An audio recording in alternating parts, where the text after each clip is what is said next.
Hello, and welcome. I'm sorry for leaving you so long, but I came across a man in Whiterun who said he needed to borrow my horse, and I trusted him. I perhaps shouldn't, and so now, sadly, I am without my horse. So walking here took a great deal longer.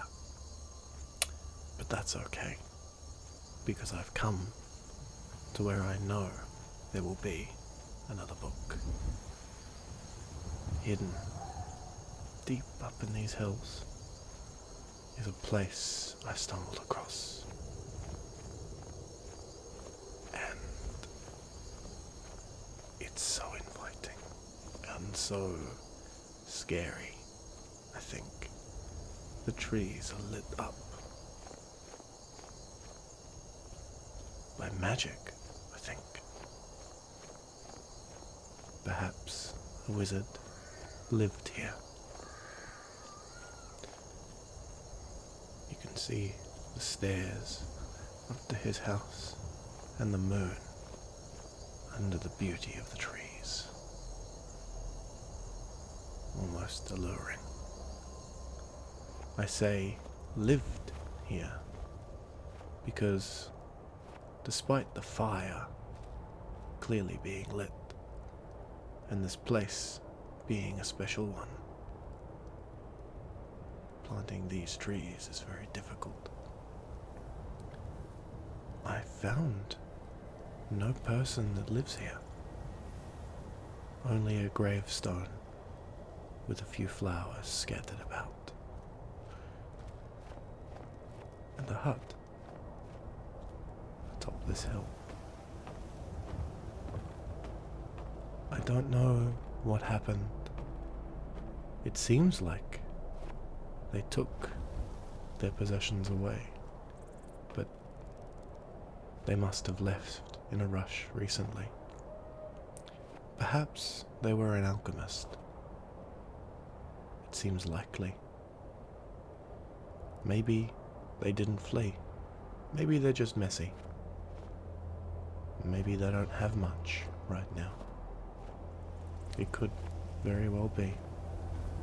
But I have a feeling they left in a rush. If we walk up and past this little crest here, not only can we see the moon lit up across all of Skyrim, we come to a grove, a hidden ruin, and two books, yet one has been thrown on the floor, and it just so happens to be the one we want to read. A Brief History of the Empire, Part 2, by, I still can't pronounce that, Imperial Historian. Volume 1 of this series described in brief the lives of the first 8 emperors of the Septim dynasty, beginning with the glorious Tiber Septim and ending with his great-great-great-great-grandniece, Kintra II. Kintra's murder in Glenpoint while in captivity is considered by some to be the end of the pure strain of Septim blood in the imperial family. Certainly, it marks the end of something significant. Uriel III not only proclaimed himself Emperor of Tamriel, but also Uriel Septim III, taking the eminent surname as a title. In truth, his surname was Mantiritio, from his father's line. In time, Uriel III was deposed and his crimes revealed. But the tradition of taking the name Septim as a title for the Emperor of Tamriel did not die with him.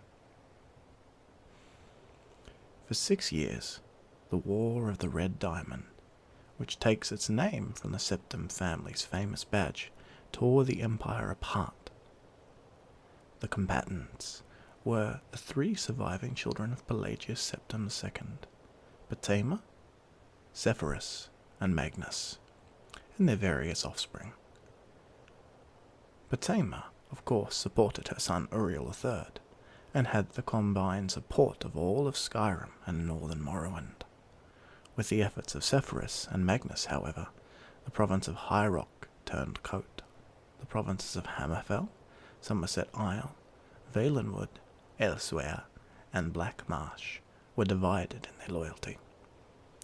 But most kings supported Sepphoris and Magnus.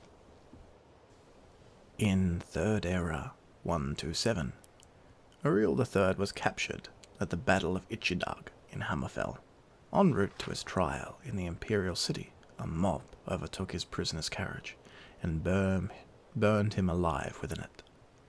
His captor and uncle continued on to the Imperial City, and by common acclaim was proclaimed Sepphoris I, Emperor of Tamriel.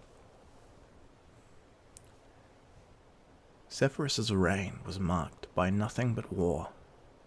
By all accounts he was a kind and intelligent man, but what Tamriel needed was a great warrior, and he fortunately was that.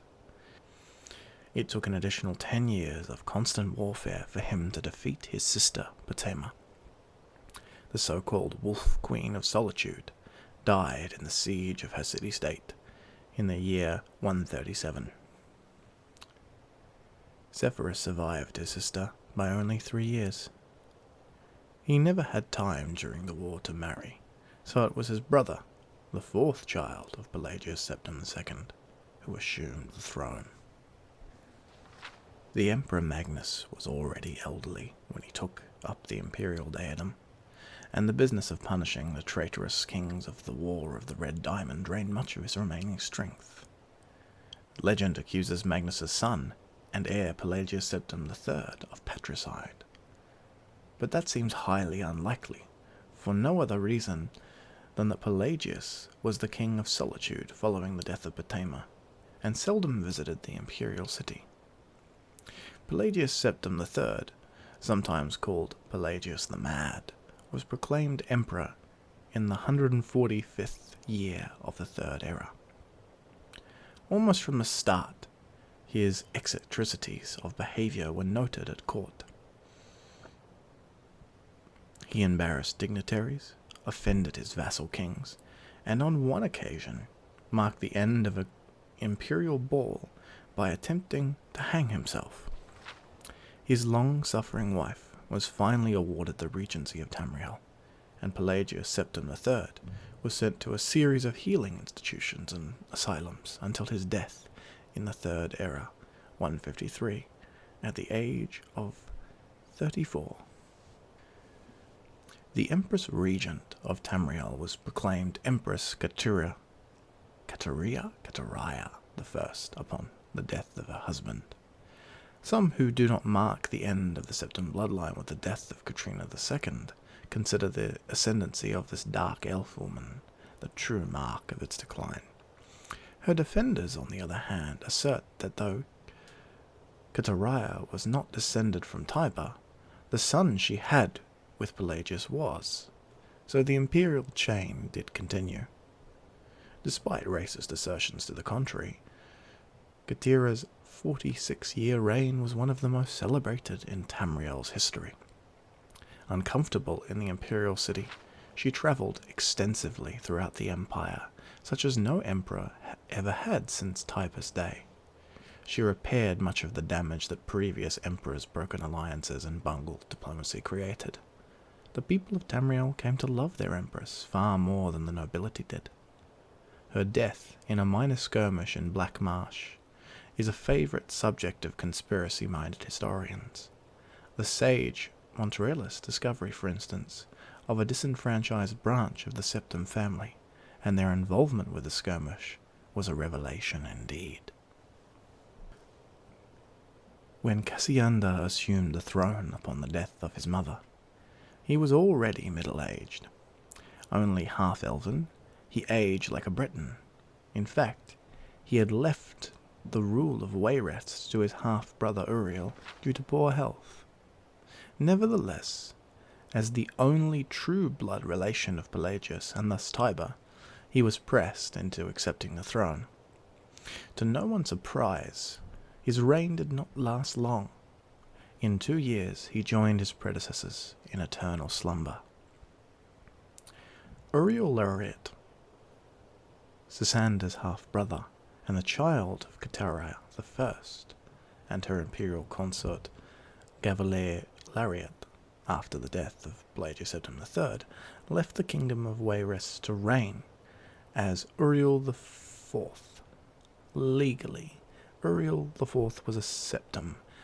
Sisander had adopted him into the royal family when he had become king of Wayrest.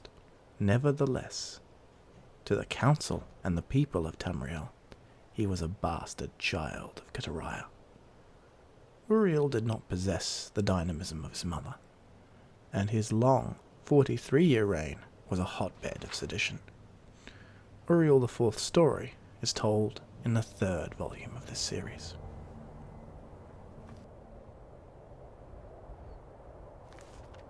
Perhaps we will come across another book just like this somewhere else. But for now,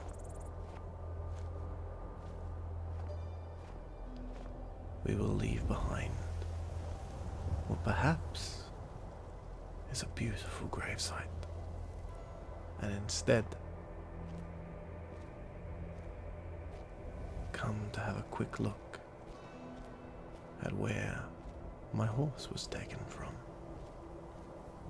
Just over there, in the glimmering lights of Dragon's Reach.